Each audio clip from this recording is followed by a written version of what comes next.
হরে কৃষ্ণ, রাধে রাধে। নমস্কার বন্ধুরা, আমার চ্যানেলে নতুন আরেকটি ভিডিও দেখার জন্য আপনাদের সকলকে অনেক অনেক স্বাগত। আশা করি আপনারা ভালো আছেন, সুস্থ আছেন। সামনে আসতে চলেছে মাঘী পূর্ণিমা। আজকের ভিডিওটির মাধ্যমে আপনারা জানতে পারবেন মাঘী পূর্ণিমার পূর্ণাঙ্গ সময়সূচি এবং মাঘী পূর্ণিমার দিন কি এমন 5টি কাজ রয়েছে যেই কাজগুলি আপনারা ভুল করেও করবেন না। এই কাজগুলি করলে আপনাদের জীবনে নেমে আসতে পারে দুর্দশার ছায়া। মাঘী পূর্ণিমা 2024 পূর্ণিমা তিথি শুরু হচ্ছে 23শে ফেব্রুয়ারি শুক্রবার দুপুর 3টা 30 মিনিটে।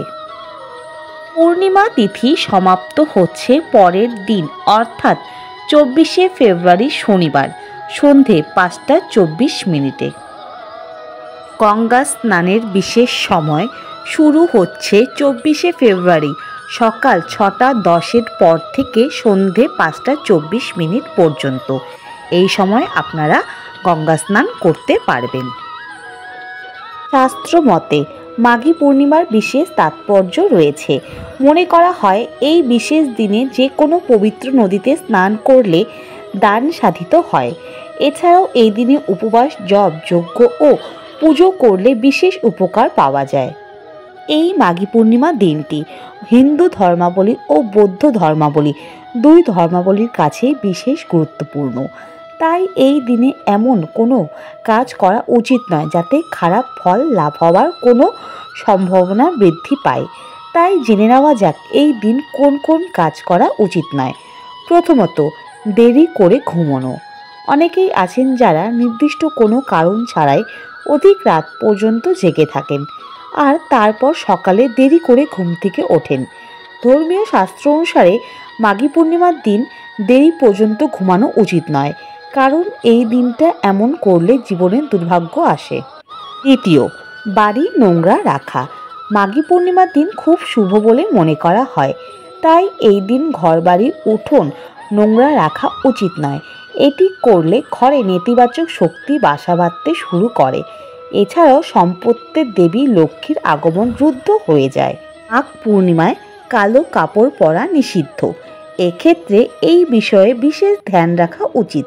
তাছাড়াও এই দিনে বাড়িতে কোনো রকম অশান্তি হওয়া উচিত নয়, কারণ এমনটা করলে জীবনে সুখ শান্তি আসে না।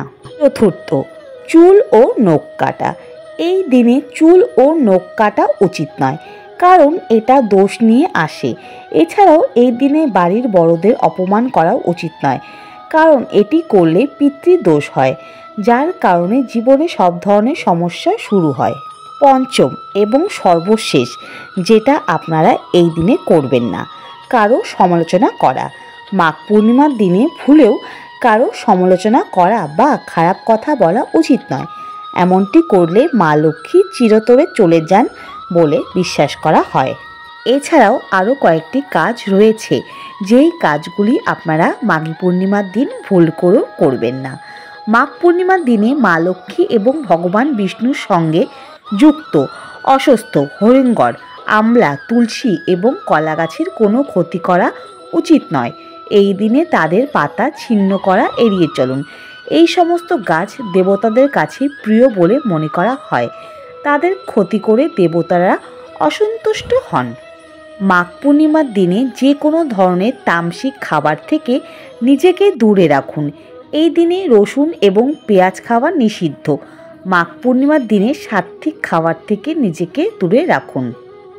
আমাদের হিন্দু শাস্ত্রে তিথি নক্ষত্রের বিশেষ যোগ আছে। নির্দিষ্ট তিথিতে নিয়ম মেনে কয়েকটি কাজ করলে জীবনে সুখ সমৃদ্ধি হদিশ মেলে। সেই রকমই একটি গুরুত্বপূর্ণ তিথি মাঘী পূর্ণিমা। এই পূর্ণিমায় ত্রিবেণী সঙ্গমে পুণ্যস্থানে জীবন কলসমুক্ত হয়। স্নান শেষে প্রভু সত্যনারায়ণ ও মা লক্ষ্মীর পুজো করলে মেলে তার অক্ষয় কৃপা। স্নান, ধ্যান ও দান এই তিনটি হলো মাঘী পূর্ণিমায় অবশ্য পালনীয় কর্তব্য। পবিত্র গঙ্গা জলে স্নান শেষে প্রথমে পুজো করতে হয় সূর্য দেবতার। তিল জল অর্পণ করতে হয় তার উদ্দেশ্যে। এই পূর্ণিমাতে অবশ্যই উপবাস করে আরাধনা করতে হয় প্রভু সত্যনারায়ণ ও মা লক্ষ্মীর।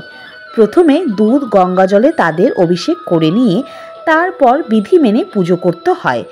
প্রভু নারায়ণের উদ্দেশ্যে নিবেদন করতে হয় ফুল, ফল, পান, সুপারি, দূর্বা ও অন্যান্য প্রসাদ। তো বন্ধুরা, আশা করি আজকের ভিডিওটি আপনাদের ভালো লেগেছে এবং ভিডিওটি দেখে আপনারা একটু হলেও উপকৃত হয়েছেন। অন্য কোনো ভিডিওতে আপনাদের সাথে আবার দেখা হবে।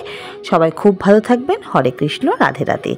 ভিডিওটি যদি ভালো লেগে থাকে অবশ্যই লাইক, কমেন্ট, শেয়ার করে আমাকে উৎসাহিত করবেন।